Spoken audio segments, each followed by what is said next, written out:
High friends, আমি Shobhan. Welcome to my YouTube channel. এখন আমি ভোগ ওয়েব সিরিজটা নিয়ে কথা বলবো, যেটা 1 মে 2025 মানে আজকে ডেটে রিলিজ হয়ে গেছে। আমি ডিউরেশনের কথা যদি বলি, 2 ঘন্টা 14 মিনিট 25 সেকেন্ড হলো এই ওয়েব সিরিজের duration. Directed by Parambrata Chattopadhyay. Supernatural thriller জনরার মধ্যেই কিন্তু এই সিরিজটা আসবে, এবং এখানে কিন্তু অনির্বাণ ভট্টাচার্য ফাটিয়ে অভিনয় করেছে। তার মানে তার বডি ল্যাঙ্গুয়েজ, তার কথাবার্তা বলার ধরন, প্রথমে তার যে আহ, তার যে জীবনটা যেভাবে দেখানো হয়েছে, সে একজন অফিসের একজন মানে উঁচু পদের কর্মচারী, এবং সে তার টিম খুব ভালো রেজাল্ট করে এবং তার একটা প্রমোশন হয়। এই জিনিসগুলোকে না খুব সুন্দর ওয়েতে দেখানো হয়েছে। এখানে রজতব দত্ত রয়েছে, সুদীপা বাসু রয়েছে, এবং পার্ণ মিত্র রয়েছে। পার্ণ মিত্রর লুকসটা কিন্তু আমার দুর্দান্ত লেগেছে। মানে অ্যাটলিস্ট এখানে ভিএফএক্সের কিছু কাজ রয়েছে যে কাজগুলো একদমই আমার ভালো লাগেনি, মানে সেই জায়গাগুলো একদমই ভালো হয়নি অ্যাটলিস্ট। কিন্তু তারপরেও যতটুকু সময় মানে পার্ণ মিত্রকে মানুষ হিসেবে যতটুকু দেখানো হয়েছে, তার তাকানো, তার লুকস, তার গেস্টার, তার কথা বলার ধরন, এবং তার যে চাহনি, সেটা কিন্তু অদ্ভুত। এবং এখানে যে জিনিসটা দেখানো হয়েছে, যে একটা অ্যান্টিক এর একটা দোকান থেকে অতীন যে ক্যারেক্টারটা, সেই ক্যারেক্টারটা তার এক বন্ধু রয়েছে, তার একটাই মাত্র বন্ধু এখানে দেখানো হয়েছে, যে তার খুব ক্লোজ ফ্রেন্ড। সেখান থেকে সে মূর্তিটা নেয়, এবং এই যে মূর্তিটা নিয়ে আসে এবং তারপরে যে তার বাড়িতে এনে রাখে, তার দিনকে দিন সেই মূর্তির উপর একটা আকর্ষণ তৈরি হয়। এবং সেখান থেকে কিন্তু অ্যাকচুয়ালি এই সিরিজের মোচরটা নেওয়া স্টার্ট করে। বিজিএম কিন্তু মারাত্মক লেভেলের কিন্তু, এবং ডায়লগসগুলো খুব সুন্দরভাবে লেখা হয়েছে। কিন্তু তারপর বলবো, সানডে সাসপেন্সের আপনারা যদি শুনে থাকেন, সেটার মতো কিন্তু এটা ম্যাচ করতে পারেনি। পরবর্তী কিছু জায়গা কিন্তু প্রচণ্ড ঝুলিয়েছে, কিছু জায়গা অবশ্যই বোর করে। 2 ঘন্টা 14 মিনিট ডিউরেশনটা অনেক বড়, অনেক লেন্দি মনে হয়। কিছু কিছু জায়গা প্রচণ্ড ট্র্যাক করে। কিন্তু তারপরেও এখানে যে আলোর যে কাজ, সে কাজটা ভালো, বিজিএমটা ভালো। অনির্বাণ ভট্টাচার্য প্রচণ্ড প্রচণ্ড ভালো একজন অভিনেতা, সেটা সে বলার অপেক্ষা রাখেন। এবং সে আবারও তিনি প্রমাণ করেছেন যে তিনি কত বড় মাপের অভিনেতা। এবং তার সেই নাচ, যে নাচের ট্রেলারও দেখানো হয়েছিল, রজতপ তাকে দেখে রীতিমতো অবাক হয়ে যায়।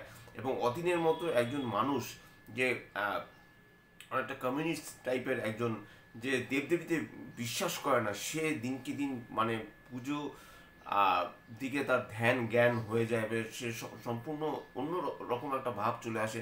সে অফিস থেকে এসে রীতিমতো পুজো অর্চনা করতে আরম্ভ করে। তারপর দেখা যায় যে অফিসে কারোর সাথে মেশে না, সম্পূর্ণ ডিফারেন্ট টাইপের একটা লাইফ সে লিড করতে স্টার্ট করে। এবং একটা জায়গা রয়েছে যেখানে সে বলে যে মা আমার প্রসাদ গ্রহণ করেছে, সেই জায়গাটা কিন্তু অদ্ভুত রকমের। এবং আবারও বলছি, যেখানে যে কালার্স নিয়ে যেভাবে খেলা হয়েছে, আলো আধারের যে কালার্স নিয়ে যে খেলা হয়েছে, যে কালার ক্রাফট যেটাকে বলা হয়, সেই জিনিসটা বা কালার প্যালেট আপনি যদি বলে থাকেন সহজ ভাষায়, তাহলে কিন্তু সেটা কিন্তু এক কথায় অসাধারণ। স্ক্রিন প্লে ডায়ালগ লিখেছে হলো শান্তনু মিত্র নিয়োগী, যথেষ্ট ভালো, যথেষ্ট স্ট্রং ডায়ালগস। এবং একটু সময়ের জন্য সুভাষিস বাবুকেও দেখা যায়, সেই জায়গাটা কিন্তু প্রচণ্ড প্রচণ্ড ইন্টারেস্টিং। এবং বারবার যে এই যে দেবী, যে বারবার তাকে যে দেখা দেয় যে আমাকে খেতে দে, সেই জায়গাগুলো একটু অন্যরকম লেগেছে। কিছুটা আপনার যদি সুপার ন্যাচারাল থ্রিলার, যদি বা কিছুটা হরর টাইপের এলিমেন্ট এখানে ঢোকানো হয়েছে, সেটা যদি আপনারা দেখতে স্বাচ্ছন্দ্য বোধ না করেন। এবং সবসময় বড় কথা, মূর্তিটা আসার পর থেকে না আপনিও যখন সিস্টেমের মধ্যে ঢুকে যাবেন, আপনিও না একটু ডিস্টার্ব ফিল করবেন এমনভাবে। এবং ছাদে কিছু আঁকিবুকি টাইপের কাটা কিছু মৃত জিনিস মোড়ে পড়ে আছে, সেই জিনিসগুলোকে না মানে একটা সাটেল ওয়েতে দেখানো হয়েছে। আর সিরিজটা আরও ভালো হতে পারতো। তবে পরমত আবারও বলছি যে নিখোঁজ ছায়া বা পর্ণসাগরীর ছাপ, সেই সেইভাবে সেরকম কিন্তু সেইভাবে কিন্তু দাগ কাটতে পারেনি ভোগ। আমি বলবো আরও আরও একটু বেটার হতে পারতো। এডিটের কাজ করছে সুমিত, যথেষ্ট ভালো, এডিটিংটা যথেষ্ট শার্প। এবং মিউজিক এবং ব্যাকগ্রাউন্ড স্কোর অবশ্যই নবারুণ বোস, যথেষ্ট ভালো, গায়ে কাটা দেওয়ার মতো।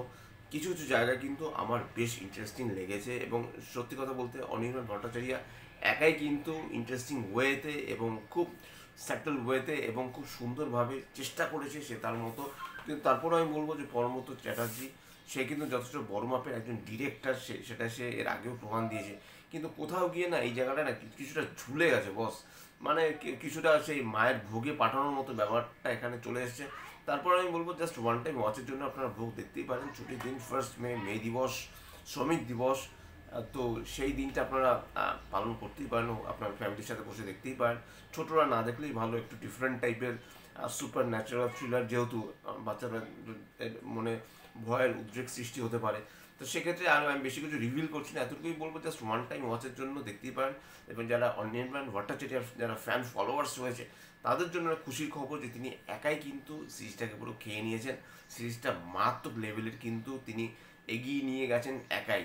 সিরিজটা আরও একটু আমি বেটার আশা করেছিলাম, বিশেষ করে শেষের দিকে পার্ণব মিত্র সেরকম যেই যেই ভিএফএক্সের কাজগুলো, বা বা এর আগে সুদীপা বসু যখন মোমবাতি নিয়ে ঘুরে দাঁড়ায়, সেটা ট্রেলারও আপনারা দেখেছেন, সেই কিছু কিছু জায়গায় কিন্তু বড্ড খেলো মনে হয়েছে। সেখানে কিন্তু মনে হয়েছে যে প্রোডাকশন ভ্যালু কিন্তু ঠিকঠাক মতো ইউজ করা হয়নি। তো তারপরেও বলবো যে যেরকম পুল অফ করেছে অনির্বাণ ভট্টাচার্য, এক কথা অসাধারণ। আপনারা দেখুন, এবং আবারও বলছি আপনারা সানডে সাসপেন্সের সাথে কিন্তু এটা কখনোই মেলাবেন না, সেটা কিন্তু ফার ফার বেটার ছিল। এবং এই অভি সরকারের ভোগ, এটা কিন্তু বলা হয়ে থাকে যে এটা based on a true story. এবং এই যে দেবী, তিবেটিয়ান দেবী, সেই দেবী, কারণ একটা জায়গায় দেখবেন পার্ণব মিত্র যখন কিছু উচ্চারণ করে, সেই উচ্চারণগুলো কিন্তু তিবেতিয়ান, যদিও আমি তিবেতিয়ান জানি না, আমি এর একটা ব্যাক স্টোরি রয়েছে, সেই জিনিসগুলো কিন্তু দেখানো হয়েছে এখানে, যে ব্যাক স্টোরিটার পেছনে কী কী জিনিস লুকিয়ে আছে সেই জিনিসটাও কিন্তু এখানে দেখানো হয়েছে। এবং এই দেবী, কেন এই দেবীকে চণ্ডাল বলা হয়, এবং এর যে স্টোরিটা, সেই ব্যাক স্টোরিটাকে কিন্তু একদম শেষের দিকে গিয়ে রিভিল করা হয়েছে, যেটা কিন্তু মোটেই সুখকর নয়, এবং যার কাছে থাকবে তার হাল কিন্তু রীতিমতো খারাপ করে দেবে। তা যাই হোক, এটাই ছিল আমার ভোগ ওয়েব সিরিজের রিভিউ। যদি চ্যানেলটা ভালো লাগে থাকে লাইক, শেয়ার, কমেন্ট এবং সাবস্ক্রাইব করতে ভুলবেন। আমার চ্যানেলকে ইনস্টাগ্রামের লিঙ্ক, ফেসবুকের লিঙ্ক এবং ইউটিউবের লিঙ্ক আমার ডিসক্রিপশন বক্সে দিয়ে দেওয়া রয়েছে, সেখান থেকে আপনারা আমাকে কানেক্ট করতে পারেন। এবং অবশ্যই ভোগ দেখে জানান কার কীরকম লাগলো। আশা করি আপনাদের ভালোই লাগবে। এবং কে কী বললো না বললো সেসব দিকে আমি যাচ্ছি না, আমি এতটুকুই বলতে পারি যে ভাই ভোগ দেখে আমার কিন্তু মোটামুটি ভালোই লেগেছে। এবং অনির্বাণ ভট্টাচার্য রীতিমতো তিনি কিন্তু ফাটিয়ে অভিনয় করেছেন, তার এরকম কাজ দেখে রীতিমতো আমি মুগ্ধ। এবং অ্যাজ এ ফ্যান ফলোয়ার্স হিসেবে তো অবশ্যই বলবো যে অনির্বাণ ভট্টাচার্য তিনি যা অভিনয় করেছেন, ফাটিয়ে অভিনয় করেছেন। তার কাজ, তার মানে কথা বলার ধরন ধারণ, তার চোখের চাহনি, তার ঘুম ভেঙে, তার মানে ঘুম যখন সে ঘুমোতে যাচ্ছে, সেই হঠাৎ ঘুম ভেঙে যাচ্ছে, তার মাকে দেখতে পাওয়া, এবং সবসময় একটা আলো সেখান থেকে পাস করে, লাল লাল লাইটগুলো কখনো তার ঘরের মধ্যে চলছে, আলোর কাজটা, মানে আলোকে কিন্তু খুব সুন্দরভাবে এখানে প্রলম্বত ইউটিলাইজ করেছে, যেটা কিন্তু অবশ্যই একটা ভয়ের উদ্রেক করে। তো সব মিলিয়ে কিন্তু আমি বলবো যে ওয়ান টাইম ওয়াচের জন্য আপনারা ভোগ দেখতেই পারেন। তাই আপনারা ভালো থাকুন, সুস্থ থাকুন, আপনারা ছুটির দিনটা আনন্দ করে কাটান, এবং অবশ্যই ভোগ ওয়েব সিরিজটা দেখুন। ঠিক আছে, টাটা।